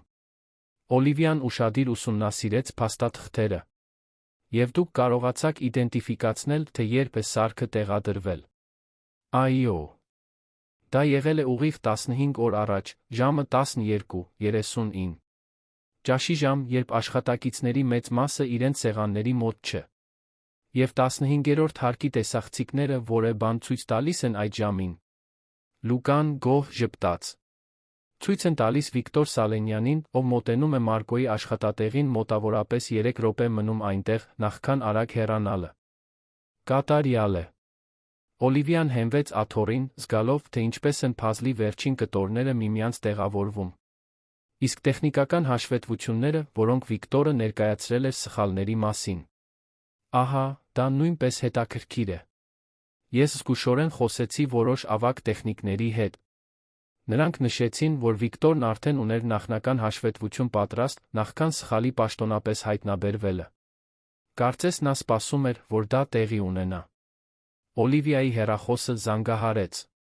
Ագնեսն էր, մռ բաժնից։ Տիկին Միրզոյան։ Ես նոր տարօրինակ զանգ ստացա։ Մեր ճարտարագիտական համակարգը կառավարող ծրագրային ապահովման ընկերության աշխատակից։ Նրանք ուզում են խոսել մեր ցանցում հայտնաբերված կասկածելի գործողությունների մասին։ Ինչ տեսակի գործողություններ։ Չարտոնված հեռակա մուտքեր, համակարգին միացված արտաքին սարքերի օգտագործում։ Կարծես նրանք վերահսկում են այդ բաները լիցենզավորման անվտանգության նկատառումներով։ Օլիվիան նայեց Լուկային, ով եռանդուն կերպով գլխով արեց։ Եվս մեկ ապացույց, որը հայտնվում էր նրանց ճանապարհին։ Ագնես, նրանց հետ հանդիպում նշանակիր հենց այսօր։ Եվ կանչիր Վիկտոր Սալենյանին իմ գրասենյակ ժամը 14:00-ին։ Ասա, որ դա արտրային համալիրի նախագծի ընթացքը քննարկելու համար է։ Այո, տիկին։ Ժամը 2-ին Վիկտորը մտավ Օլիվիայի գրասենյակ նույն վստահությամբ, ինչ նախորդ օրը, բայց Օլիվիան կարողացավ նկատել մի փոքր նյարդայնություն նրա շարժումներում։ Նա դիտավորյալ կազմակերպել էր բոլոր փաստաթղթերը այնպես, որ դրանք տեսանելի լինեին սեղանին, տեսագրությունների լուսանկարներ, համակարգի գրանցումներ, տեխնիկական հաշվետվություններ։ Բարի կեսօր, Տիկին Միրզոյան։ Ես մի քանի առաջարկ եմ բերել նախագծի շտկման համար։ Վիկտորը նստեց թղթապանակը դրեց սեղանին, բայց նրա աչքերը անընդհատ շեղվում էին շուրջ բոլորը սփռված փաստաթղթերին։ Իրականում, Վիկտոր, այսօր մենք կխոսենք նախագծի մեկ այլ կողմի մասին։ Օլիվիան վերցրեց տեսագրությունների լուսանկարներից մեկը դրեց նրա առջ։ Ճանաչում եք այս մարդուն։ Վիկտորը նայեց պատկերին, նրա դեմքը մի փոքր գունատվեց։ Դա իրենց մեծացված լուսանկարն էր, որը քայլում էր 15-րդ հարկի միջանցքով գիշերը։ Ես հստակ չեմ կարողանում իդենտիֆիկացնել, թե ով է։ Լուսավորությունը շատ վատ է։ Հետաքրքիր է, որովհետև մեր անվտանգության թիմը կարողացել է կատարելապես իդենտիֆիկացնել հասակը, ֆիզիկական կազմվածքը, քայլելու ձ. Օլիվիան մեկ այլ լուսանկար դրեց սեղանին։ Եվ սա, ավտոկայանատեղիից, ցույց է տալիս նույն անձին, ով լքում է շենքը 23:39 նշված գիշերը։ Վիկտորը գուլ տվեց։ Տիկին, ես չեմ հասկանում, թե ուր եք ուզում հասնել։ Ես կօգնեմ ձեզ հասկանալ։ Օլիվիան բացեց նոութբուքը, ցույց տվեց համակարգի գրանցումները։ Սրանք Մարկո Ալյանցյանի համակարգչին հեռակա մուտքի գրանցումներն են։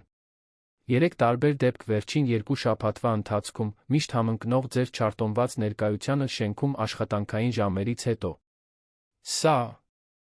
Սա պետք է համակարգի ինչ-որ սխալ լինի։ Եվ սա, Օլիվիան ավելի շատ փաստաթղթեր դրեց սեղանին, մեր համակարգը կառավարող ծրագրային ապահովման ընկերության հաշվետվությունն է։ Նրանք հայտնաբերել են չարտոնված յոսպ սարքի օգտագործում հեռակա մուտքի ծրագրակազմ տեղադրելու համար։ Այդ սարքը հետվել է մինչ դրա գնումը կորպորատիվ քարտով, Վիկտոր Սալենյանի անունով։ Վիկտորի շնչառությունը անկանոն դարձավ։ Նա շուրջ բոլորը նայեց գրասենյակին, ինչպես անկյունում հայտնված կենդանի, հաշվարկելով իր տարբերակները։ Տիկին Միրզոյան, կարծում եմ, թյուրիմացություն կա։ Միակ թյուրիմացությունն այստեղ իմն էր, ուշանալով այս գործը պատշաճ կերպով հետաքննելու համար։ Օլիվիան վեր կացավ, քայլեց սեղանի շուրջ։ Դուք դիտավորյալ դիվերսիա եք արել Մարկոյի նախագիծը, լրտեսական ծրագրակազմ եք տեղադրել նրա համակարգչում, դիտավորյալ սխալներ եք ներմուծել, վտանգելու նրա կարիերան։ Այս ամենը, ձեր սեփական բարձրացումն ապահովելու համար։ Սա անհեթեթ է։ Ես երբեք նման բան չեմ անի։ Վիկտոր։ Օլիվիայի ձայնը վերջնական տոն ուներ։ Ես ունեմ գնումների գրանցումներ, անվտանգության տեսագրություններ, համակարգի գրանցումներ, տեխնիկական հաշվետվություններ։ Ես բավարար ապացույցներ ունեմ ոչ միայն ձեզ աշխատանքից ազատելու, այլ ձեզ քրեական պատասխանատվության ենթարկելու, դիվերսիայի խարդախության համար։ Վիկտորը կտրուկ վեր կացավ, գցելով աթոռը։ Նրա դեմքը ամբողջությամբ կորցրել էր գույնը, նրա ճակատը ծածկված էր քրտինքի բարակ շերտով։ Դուք ոչինչ չեք կարող ապացուցել։ Դրանք պարզապես զուգադիպություններ են։ Նստեք, Վիկտոր։ Օլիվիայի ձայնի իշխանությունը ստիպեց նրան ավտոմատ կերպով հնազանդվել, հետ դնելով աթոռը դողացող ձեռքերով նստելով։ Ես առաջարկ կանեմ, շարունակեց Օլիվիան։ Դուք կարող եք հիմա խոստովանել, ես դա կհաշվի առնեմ ձեր աշխատանքից ազատման ժամանակ։ Առանց քրեական գործընթացների, պարզապես ձեր կարիերայի ավարտը այս ընկերությունում։ Կամ ես կարող եմ բոլոր այս ապացույցները հանձնել իշխանություններին թողնել, որ նրանք որոշեն, թե ինչ անել ձեզ հետ։ Լռությունը ձգվեց երկար րոպեներ։ Վիկտորը անշարժ նայում էր իր ձեռքերին, նրա միտքը հստակորեն մշակում էր իր սահմանափակ տարբերակները։ Երբ նա վերջապես բարձրացրեց աչքերը, դրանք լի էին զայրույթի պարտության արցունքներով։ Նա չէր արժանի այդ բարձրացմանը, շշնջաց Վիկտորը։ 8 տարի ընկերությունում, ինչի՞։ Համար։ Տեսնելու համար, թե ինչպես է փոքր երեխա ունեցող տղամարդը, ով ուներ պատասխանատվություններ, որոնք շեղում էին նրան, ստանում լավագույն հնարավորությունները։ Ես ամբողջությամբ նվիրվել եմ այս ընկերությանը։ Աշխատել եմ հանգստյան օրերին, տոներին, զոհաբերել եմ անձնական հարաբերություններ։ Եվ դա արդարացնում է գործընկերոջ կարիերան ոչնչացնելը։ Ես ոչինչ չէի ուզում ոչնչացնել։ Ես պարզապես ուզում էի, որ նա մի փոքր սխալ աներ, մի բան, որը կցույց տար, որ նա կենտրոնացած չէր։ Բայց երբ տեսա փոփոխված հաշվարկների արդյունքները, Վիկտորը գլխով արեց. Դրանք շատ ավելի վատ էին, քան ես մտադիր էի։ Ծրագրակազմն այնպիսի փոփոխություններ արեց, որոնք ես չէի սպասում։ Այսինքն դուք որոշեցիք շարունակել այդպես։ Ես, այո։ Կարծում էի, որ կարող եմ արագ շտկել, նվազագույնի հասցնել վնասը, ոչ ոք շատ չէր տուժի։ Բայց դա բավարար կլիներ նրա հուսալիությունը կասկածի տակ դնելու համար։ Օլիվիան կրկին նստեց, ուսումնասիրելով իր առջ կոտրված մարդուն։ Վիկտոր, դուք ոչ միայն վնասել եք Մարկոյին։ Դուք վտանգել եք մի նախագծի անվտանգությունը, որը կարող էր հազարավոր մարդկանց տեղավորել։ Դուք վտանգել եք այս ընկերության հեղինակությունը։ Եվ դուք ոչնչացրել եք ձեր սեփական կարիերան զուտ նախանձից։ Ես գիտեմ, չշնջաց նա։ Ես գիտեմ, որ դա սխալ էր։ Բայց այդ պահին թվում էր, թե դա միակ միջոցն էր ստանալու այն, ինչին ես արժանի էի։ Այն, ինչին դուք արժանի էիք, ձեր սեփական արժանիքներով գնահատվելն էր, ոչ թե ուրիշներին դիվերսիա անելով։ Օլիվիան վերցրեց հեռախոսը, հավաքեց ներքին համար։ Ագնես։ Վիկտոր Սալենյանը անմիջապես կհեռացվի աշխատանքից, արդարացված պատճառով։ Պատրաստեք փաստաթղթերը։ Եվ կապ հաստատեք իրավաբանական բաժնի հետ, մենք պետք է շտապ վերանայենք Մարկո Ալյանցյանի գործը։ Վիկտորը դանդաղ վեր կացավ, նրա նախկին ամբարտավանությունը փոխարինվել էր դառը հրաժարականով։ Իսկ Մարկոն։ Մարկոն կվերականգնի իր կարիերան։ Ամբողջությամբ։ Օլիվիան սառնությամբ նայեց նրան։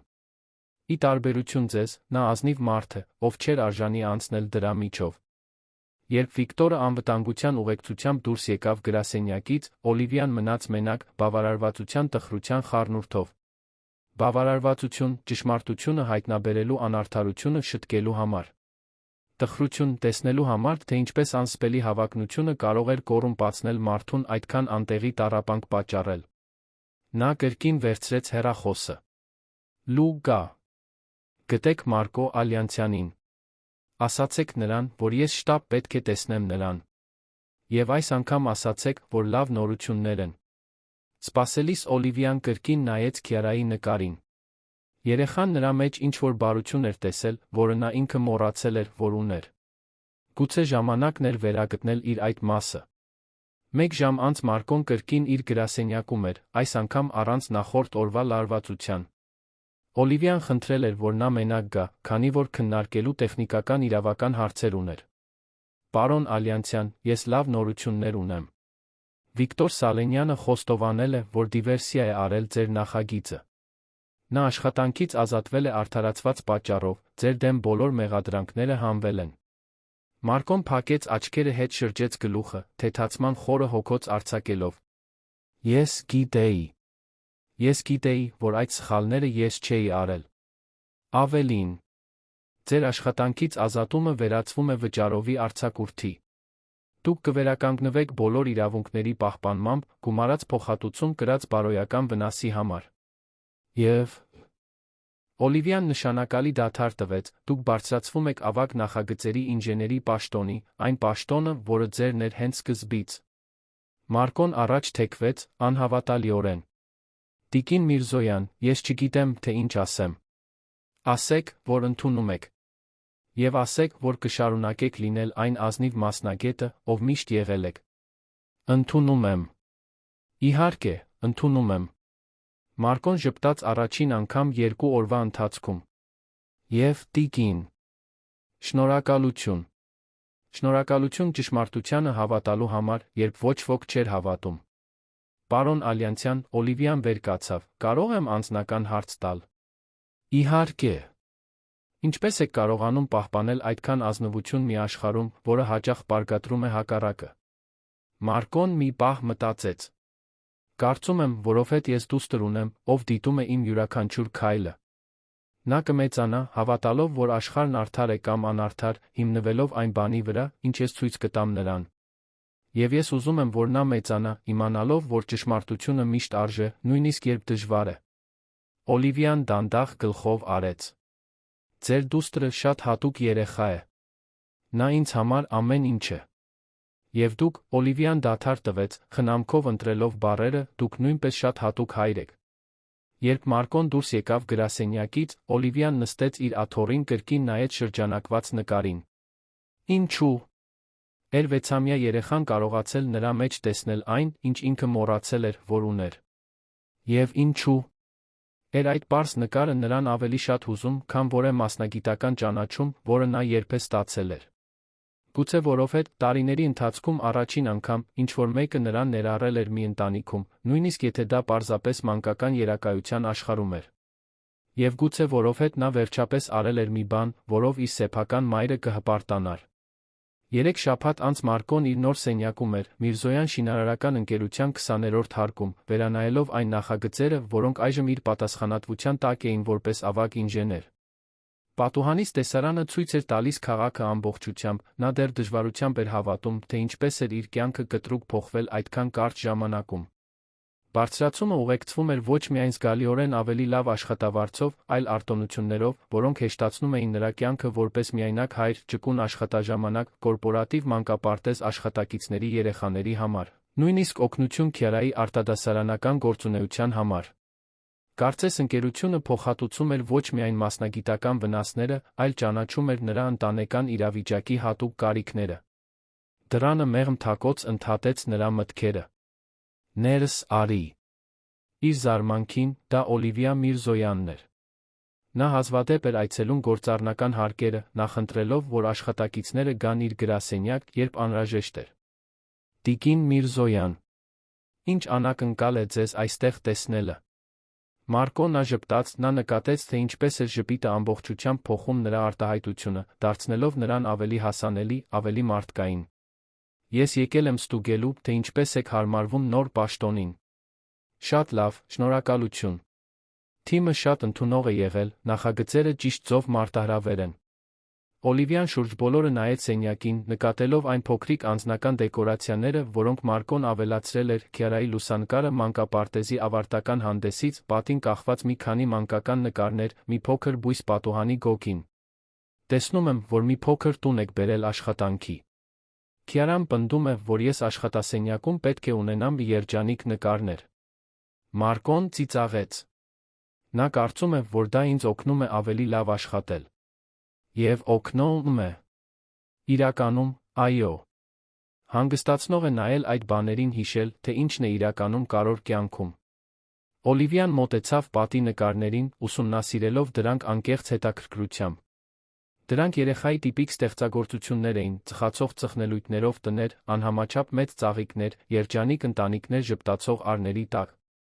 Բայց ինչ-որ հատուկ բան կար այն բանում, թե ինչպես էր Քյարան օգտագործում գույները, մի անմեղ ուրախություն, որը ճառագում էր յուրաքանչյուր գծից։ Մարկո, կարող եմ անձնական հարց տալ։ Իհարկե։ Ինչպես եք բացատրում դժվար իրավիճակները Քյարային։ Ինչպես այն, ինչ պատահեց վերջին շաբաթներին։ Մարկոն հենվեց աթոռին, մտածելով հարցի շուրջ։ Անկեղծությամբ, բայց այնպես, որ նա կարողանա հասկանալ։ Ասացի, որ հայրիկի աշխատանքում թյուրիմացություն կար, բայց լավ մարդիկ օգնեցին ճշմարտությունը պարզելու։ Նա հասկացավ, որ երբեմն վատ բաներ են պատահում, բայց միշտ հույս կա, երբ կողքիդ ճիշտ մարդիկ ունես։ Եվ նա ինձ մասին հարցրեց։ Հարցրեց, թե արդյոք էլեգանտ տիկինը հիմա մեր ընկերուհին է։ Մարկոն ժպտաց։ Ես ասացի, որ այո, դուք շատ հատուկ մարդ էիք, ով օգնեց մեզ, երբ մենք կարիք ունեինք։ Օլիվիան ջերմություն զգաց կրծքի մեջ։ Տարօրինակ էր երեխայի աչքերով տեսնվելը, ոչ թե որպես վախեցած գլխավոր տնօրեն, ոչ թե որպես անողոք գործարար կին, այլ պարզապես որպես լավ մարդ, ով արել էր ճիշտ բանը։ Մարկո, կցանկանաք Քյարային բերել իր նոր սենյակը տեսնելու։ Ես առաջարկ ունեմ ձեզ երկուսիդ համար։ Ինչ տեսակի առաջարկ։ Դա անակնկալ է։ Բայց կարծում եմ, որ նա դուր կգա։ Մեկ ժամ անց Քյարան ուսումնասիրում էր հայրիկի նոր սենյակը երեխաներին բնորոշ հետաքրքրությամբ, զգուշորեն դիպչելով սարքավորումներին հարցեր տալով ամեն ինչի մասին։ Օլիվիան նրան դիտում էր անկեղծ ժպիտով, պարզելով, որ աղջկա ընկերակցությունը զարմանալիորեն հանգստացնող էր։ Քյարա, Օլիվիան ծնկի իջավ նրա հասակին, հիշո՞ւմ ես այն նկարը, որ դու ինձ համար արեցիր։ Մեր երեքով ձեռք ձեռքի բռնած։ Իհարկե։ Դուր եկավ։ Շատ դուր եկավ։ Իրականում, այնքան դուր եկավ, որ ուզում եմ քեզ մի հատուկ խնդրանք անել։ Օլիվիան իր պայուսակից ծրար հանեց։ Ընկերությունը նոր մանկապարտեզ է բացելու այստեղ, շենքում, աշխատակիցների երեխաների համար։ Եվ մենք փնտրում ենք երեխաների կողմից արված նկարներ, պատերը զարդարելու համար։ Կցանկանաք մեզ համար մի քանի հատուկ նկարներ անել։ Քիարայի աչքերը լուսավորվեցին։ Ես կարող եմ։ Քանի՞։ Նկար։ Որքան ուզես։ Եվ եթե համաձայնես, մենք կկազմակերպենք մանկապարտեզի բացման փոքր արարողություն, որտեղ դու կլինես պաշտոնական նկարիչը։ Քիարան ուրախությունից ցատկեց իրեն նետեց Օլիվիայի գրկում, ով նրան գրկեց մի քնքշությամբ, որը զարմացրեց նրան։ Շատ ժամանակ էր անցել, ինչ նա չէր զգացել այդ անկեղծ կապը մեկ այլ մարդու հետ, հատկապես այդքան փոքր մաքուր։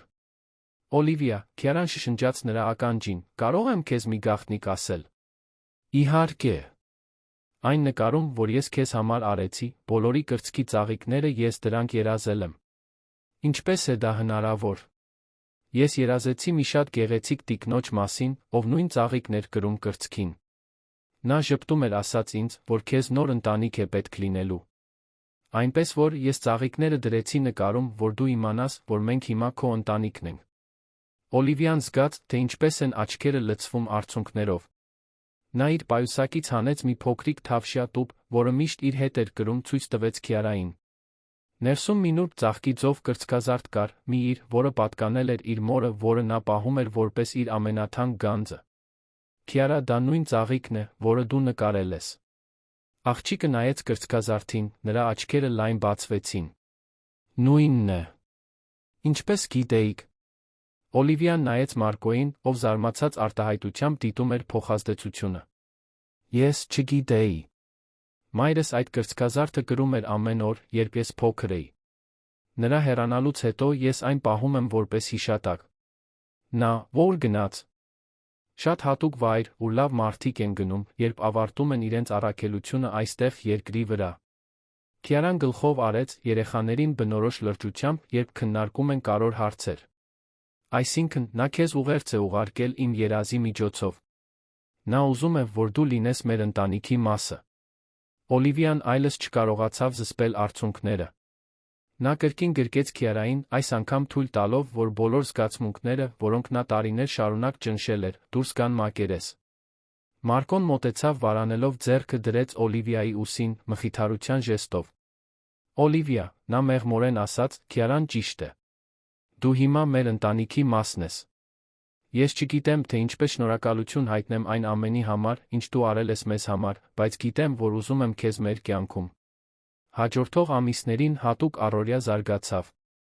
Օլիվիան սկսեց պարբերաբար այցելել Մարկոյին Քիարային գիրակի ընթրիքներ, զբոսանքներ այգում, նույնիսկ մասնակցություն աղջկա դպրոցական հանդիպումներին։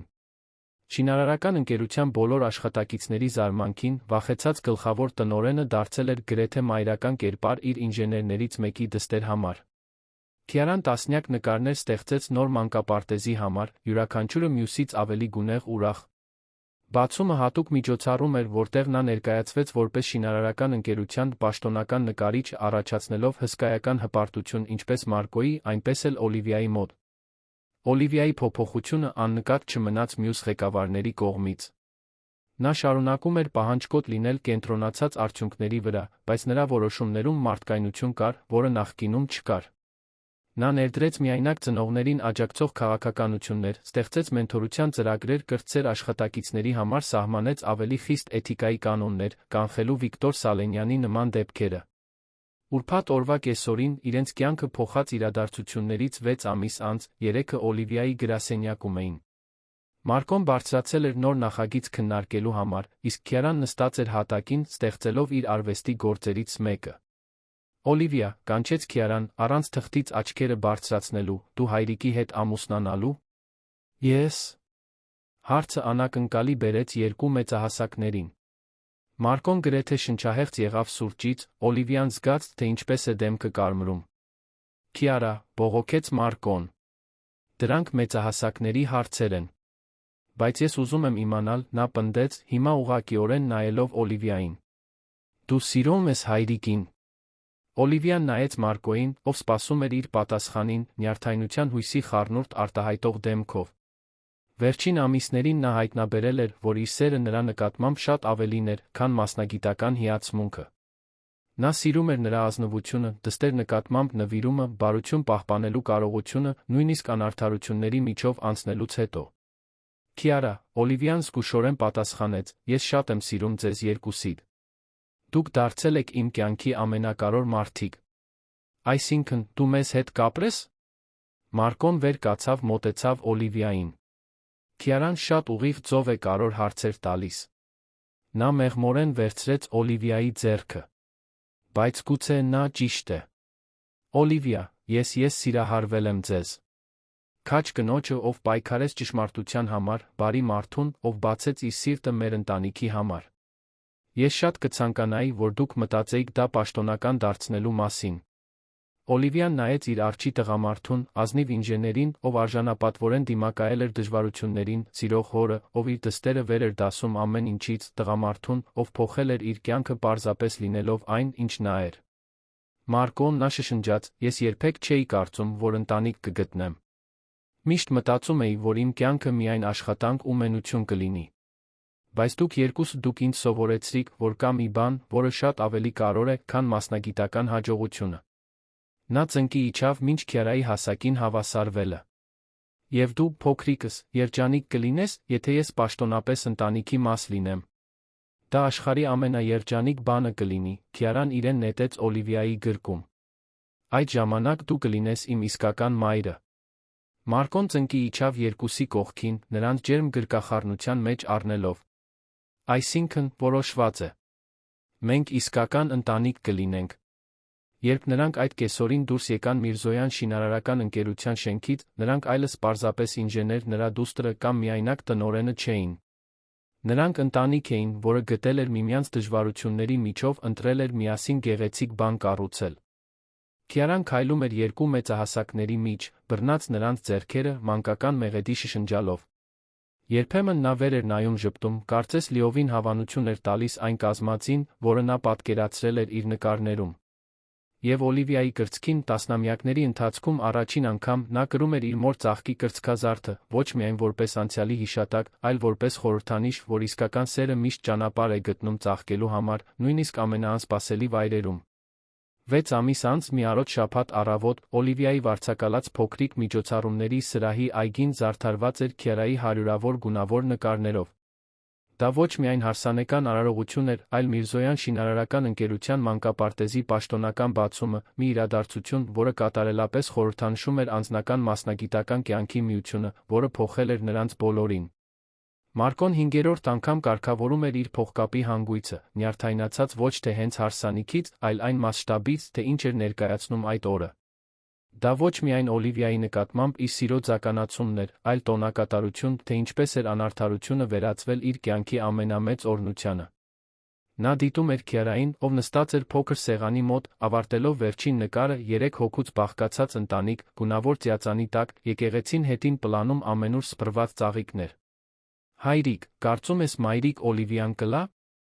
Հենց որ տեսնի այս նկարը, հարցրեց Քիարան, ցույց տալով իր նորագույն ստեղծագործությունը։ Մարկոն ժպտաց, լսելով, թե ինչպես էր նա բնականորեն սկսել Օլիվիային մայրիկ անվանել։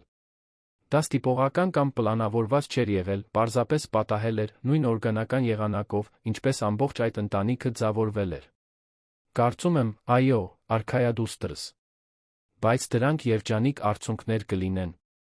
Նույնը, ինչպես երբ նա տեսավ առաջին նկարը, որը ես արեցի նրա համար։ Հենց այդպես։ Սրահի մյուս կողմում Օլիվիան փոքրիկ սենյակում էր, պատրաստվելով Ագնեսի օգնությամբ, ով առաջարկել էր լինել իր ընկերուհին։ Իրոնիկ էր, թե ինչպես մրաշխատակիցը, ով մշակել էր Մարկոյի անարդար աշխատանքից ազատումը, հիմա օգնում էր Օլիվիայի հարսանեկան զգեստը հագնել։ Կյանքն ուներ այդպիսի զարմանալի շրջադարձեր։ Տիկին Միրզոյան կամ ավելի ճիշտ, Օլիվիա, Ագնեսը ժպտաց, կարգավորելով քողը, կարող եմ մի բան ասել։ 15 տարի մարդկային ռեսուրսներում աշխատելով, ես երբեք չեմ տեսել ձեր նման փոխակերպում։ Դուք միշտ հարգված առաջնորդ եք եղել, բայց հիմա դուք սիրված առաջնորդ եք։ Օլիվիան դիպչեց իր մոր ծաղկի կրծքազարդին, որը նա ընտրել էր որպես հատուկ զարդ հարսանիքի համար։ Ագնես, գիտես, թե ինչ եմ սովորել այս վերջին ամիսներին։ Որ ուժեղ լինելը չի նշանակում սառը լինել։ Որ առաջնորդելը չի նշանակում մենակ լինել։ Եվ որ երբեմն լավագույն որոշումները կայացվում են սրտով, ոչ միայն գլխով։ Իսկ ընկերությունը։ Ինչպես են արձագանքում բոլոր այն փոփոխություններին, որոնք դուք ներդրել եք։ Ավելի լավ, քան սպասում էի։ Արտադրողականությունը աճել է, երբ մարդիկ սկսել են զգալ, որ իրենց գնահատում են որպես մարդիկ, ոչ միայն որպես թվեր։ Ընտանիքներին աջակցող քաղաքականությունները մեծացրել են տաղանդների պահպանումը։ Եվ գիտեք, թե էլ ինչ։ Հաճախորդները նկատել են տարբերությունը սպասարկման մեջ։ Ագնեսը ավարտեց քողի կարգավորումը հեռացավ, արդյունքը հիանալու համար։ Դուք գեղեցիկ եք, Օլիվիա։ Եվ ամենակարևորը, դուք ճառագում եք երջանկությունից։ Օլիվիան հայելու մեջ նայեց իրեն տեսավ մի կնոջ, ով վերագտել էր սիրելու սիրվելու կարողությունը։ Զգեստը պարզ էր, բայց էլեգանտ, ընտրված հաշվի առնելով հարմարավետությունը արարողությունից հետո Քիարայի հետ խաղալու համար։ Որովհետև ի վերջո դա ոչ միայն երկու մարդու ամուսնության օրն էր, այլ այն օրը, երբ ընտանիքը պաշտոնապես ամրապնդվեց։ Լուկան հայտնվեց դռան մոտ, անթերի իր մուգ կոստյումով։ Տիկին, այսինքն Օլիվիա, ժամանակն է։ Մարկոն Քիարան պատրաստ են, հյուրերը բոլորը տեղավորված են։ Արարողությունը փոքր էր մտերմիկ։ Բացի այն ընտանիքից, որը նրանք ստեղծել էին, ներկա էին միայն շինարարական ընկերության մի քանի մտերիմ աշխատակիցներ, Մարկոյի հարանները Քիարայի ուսուցչուհին, ով դարձել էր ընտանիքի հատուկ ընկերուհին։ Արարողությունը վարում էր մի հովիվ, ում Մարկոն տարիներ շարունակ ճանաչում էր, ով ուղեկցել էր նրա ճանապարհորդությունը որպես միայնակ հայր։ Երբ Օլիվիան քայլեց դեպի զոհասեղանը, նրան չուղեկցեց հայրը կամ եղբայրը, այլ Քիարան բռնած էր նրա ձեռքը, ուրախությամբ թռչկոտելով նրա կողքին ճանապարհին ծաղկաթերթեր շաղ տալով։ Աղջիկը հագած էր արի գույնի դեղին զգեստ բնական ծաղիկներից պատրաստված թագ, որը ինքն էր օգնել պատրաստել։ Հայրիկ, Քիարան բարձր շշնջաց, որպեսզի բոլորը լսեն, երբ նրանք հասան զոհասեղանին, մայրիկ Օլիվիան շատ գեղեցիկ է։ Հյուրերի ջերմ ծիծաղը արձագանքեց սրահում, Մարկոն զգաց, թե ինչպես են աչքերը լցվում արցունքներով։ Օլիվիան ծնկի իջավ Քիարայի հասակին հավասարվելու համար ինչ-որ բան շշնջաց նրա ականջին, ինչը ստիպեց աղջկան ժպտալ վազել առաջին շարքի նստելու, որտեղից նա ուշադիր կդիտեր արարողությունը։ Մարկո սկսեց հովիվը, երբ մենք խոսում էինք այս արարողության մասին, դուք ինձ մի բան ասացիք, որը խորապես տպավորեց ինձ։ Ասացիք, որ դուք ոչ միայն ամուսնանում եք Օլիվիայի հետ, այլ տոնում եք այն ապացույցը, որ Աստված ճիշտ է գրում ծուռ գծերով։ Կցանկանաք դա բացատրել բոլորիս։ Մարկոն նայեց Օլիվիային, հետո Քիարային, նախքան պատասխանելը։ 1 տարի առաջ ես կարծում էի, որ իմ կյանքն ավարտված է։ Ես կորցրել էի իմ աշխատանքը, իմ հեղինակությունը, իմ հույսը ապագայի նկատմամբ։ Ես միայնակ էի մեծացնում, դստերս ինձ ծախողակ էի զգում։ Բայց հիմա հասկանում եմ, որ այդ ամենը, նույնիսկ անարդարությունը, անհրաժեշտ էր ինձ այստեղ բերելու համար։ Մեզ այստեղ բերելու համար։ Նա բռնեց Օլիվիայի ձեռքերը։ Օլիվիան ինձ սովորեցրեց, որ իսկական ուժը ճշմարտության համար պայքարելն է, նույնիսկ երբ դա անհարմար է։ Որ իսկական առաջնորդությունը ամենախոցելիներին պաշտպանելն է։ Եվ որ իսկական սերը ընտանիք լինելն է, նույնիսկ երբ արյան պարտավորություն չկա։ Օլիվիան ակնհայտորեն հուզված էր։ Մարկո, դուք Քիարան ինձ սովորեցրիք, որ հաջողությունը առանց սիրո դատարկ է։ Որ իշխանությունը առանց կարեկցանքի կործանարար է։ Եվ որ երեխան կարող է բարություն տեսնել այնտեղ, որտեղ մեծահասակները տեսնում են միայն թվեր հաշվետվություններ։ Նա նայեց Քիարային։ Դուք ինձ փրկեցիք միայնակ կյանքից, որը ես նույնիսկ չէի գիտակցում, որ ապրում էի։ Երբ հասավ ուխտի ժամանակը, Քիարան վեր կացավ առաջին շարքից։ Կարող եմ ես էլ խոսել։ Հովիվը ժպտաց։ Իհարկե, Քիարա։ Ինչ ես ուզում ասել։ Աղջիկը մոտեցավ երկու մեծահասակներին, բռնեց նրանց ձեռքերը, միացրեց իր փոքրիկ ձեռքերով։ Ես խոստանում եմ լինել աշխարհի լավագույն դուստրը ձեզ երկուսիդ համար։ Ես խոստանում եմ շատ նկարներ անել, մեր տունը գեղեցիկ դարձնելու համար։ Եվ ես խոստանում եմ ամեն օր հիշեցնել ձեզ, որ մենք հիմա իսկական ընտանիք ենք։ Սրահում ոչ մի չչորացած աչք չկար։ Հովիվը տեսանելիորեն հուզված Մարկոյին Օլիվիային հայտարարեց ամուսին կին, երբ նրանք համբուրվեցին, Քիարան ցատկեց երկուսի մեջ, ստեղծելով մի ընտանեկան գրկախառնություն, որը կատարելապես ամփոփում էր այն, ինչ ներկայացնում էր այդ միությունը։ Հետագա խնջույքը տեղի ունեցավ հենց սրահում, որն արագորեն վերածվեց տոնակատարության վայրի։ Բայց ամենահատուկ պահը եկավ, երբ Օլիվիան պաշտոնական հայտարարություն արեց ընկերության մանկապարտեզի մասին։ «Ընկերներ», ասաց նա, բռնած խոսափողը, մինչ Մարկոն Քիարան կանգնած էին իր կողքին, «այսօր մենք տոնում ենք ոչ միայն մեր ամուսնությունը։ Մենք տոնում ենք նա Քիարա Միրզոյան Ալյանցյան մանկապարտեզի բացումը, մի տարածք, որը նվիրված է մեր աշխատակիցների երեխաներին, ամբողջությամբ զարդարված մեր պաշտոնական նկարչի օրիգինալ արվեստով»։ Նա մատնանշեց Քիարային, ով ամաչկոտ թափահարեց ծափահարություններին։ «Բայց ամենակարևորը, մենք տոնում ենք այն ապացույցը, որ ընկերությունները կազմված են մարդկանցից, մարդիկ կարիք ունեն աջակցության, փոխըմբռնման սիրո, իրենց լավագույնը տալու համար»։ Ագնեսը մոտեցավ փոքրիկ ինքնաշեն բեմին։ «Օլիվիա Միրզոյան շինարարական ընկերության բոլոր աշխատակիցների անունից մենք ուզում ենք շնորհակալություն հայտնել ձեզ բոլոր այն փոփոխությունների համար, որոնք դուք ներդրել եք։ Ընտանիքներին աջակցող քաղաքականությունները, ճկուն աշխատաժամանակը, մենթորության ծրագրերը, այս ամենը մեր ընկերությունը դարձրել է ոչ միայն ավելի արդյունավետ, այլ ավելի մարդկային»։ Լուկան նույնպես միացավ խմբին։ «Եվ Մարկո, մենք ուզում ենք, որ իմանաք, որ դուք ոգեշնչում եք դարձել բոլորիս համար։ Տեսնելով, թե ինչպես եք պահպանել ձեր ազնվությունը նույնիսկ ամենադժվար պահերին, մեզ հիշեցրեց, թե ինչպիսի մասնագետներ ենք ուզում լինել»։ Բայց Քիարայի ուսուցչուհին էր, ով արեց երեկոյի ամենահուզիչ մեկնաբանությունը։ «Քիարա», ասաց նա, ծնկի իջնելով աղջկա հասակին, «գիտես, որ դու շատ հատուկ ես։ Քո նկարները ոչ միայն պատեր են զարդարում, այլ բոլորիս ցույց են տալիս, թե ինչպես տեսնել գեղեցկությունն ու բարությունը աշխարհում։ Եվ քո ծնողները հատուկ են, որովհետև կարողացել են մեծացնել այդքան առատաձեռն սիրով լի երեխա»։ Երբ պաշտոնական խնջույքն ավարտվեց, հյուրերը սկսեցին հրաժեշտ տալ, Մարկոն, Օլիվիան, Քիարան մնացին մենակ սրահում, շրջապատված գունավոր նկարներով, որոնք զարդարում էին միջավայրը։ Քիարան քնել էր աթոռին, հյուծված, բայց երջանիկ, ամուր բռնած Օլիվիայի համար պատրաստած փոքրիկ ծաղկեփունջը։ Մարկոս շնջաց Օլիվիան, որպեսզի չարթնացնի աղջկան, երբե պատկերացրել ես, թե ինչպիսի կլիներ մեր կյանքը, եթե այդ ամենը չլիներ։ Եթե Վիկտորը չդիվերսիա աներ նախագիծը։ Մարկոն մի պահ մտածեց, զգուշորեն կարգավորելով Քիարային իր գրկում։ «Հավանաբար մենք զուգահեռ կյանքեր կապրեինք։ Դուք ձեր գրասենյակում, 30-րդ հարկում, ես 15-րդում։ Ջերմ, հարգալից, բայց անծանոթ։ Քիարան կմեծանար, չճանաչելով այն արտասովոր կնոջը, ով դարձավ նրա մայրը։ Եվ ես կշարունակեի մտածել, որ մենությունն ու հաջողությունը հոմանիշներ են։ Ինչ կասեր ձեր մայրը, եթե կարողանար տեսնել այս օրը»։ Օլիվիան դիպչեց իր զգեստի ծաղկի կրծքազարդին։ «Կարծում եմ, նա կասեր, որ սպասելն արժեր։ Որ երբեմն սերը գալիս է փոթորկի քողի տակ, որ լավագույն ընտանիքները նրանք են, որոնց մենք ընտրում ենք, ոչ թե պարզապես նրանք, որոնցում ծնվում ենք»։ Մարկոն մեղմորեն համբուրեց Օլիվիայի ճակատը։ «Իսկ Վիկտորը։ Երբե նրա մասին ինչ-որ բան իմացել ես»։ «Իմացա, որ նա աշխատանք է գտել մարզի փոքր ընկերությունում։ Հուսով եմ, որ դրանից ինչ-որ բան է սովորել։ Որ էթիկայից զուրկ հավակնությունը ինքնակործանման ճանապարհ է։ Դուք նրան ներում եք»։ Օլիվիան նայեց հայրիկի գրկում քնած Քիարային։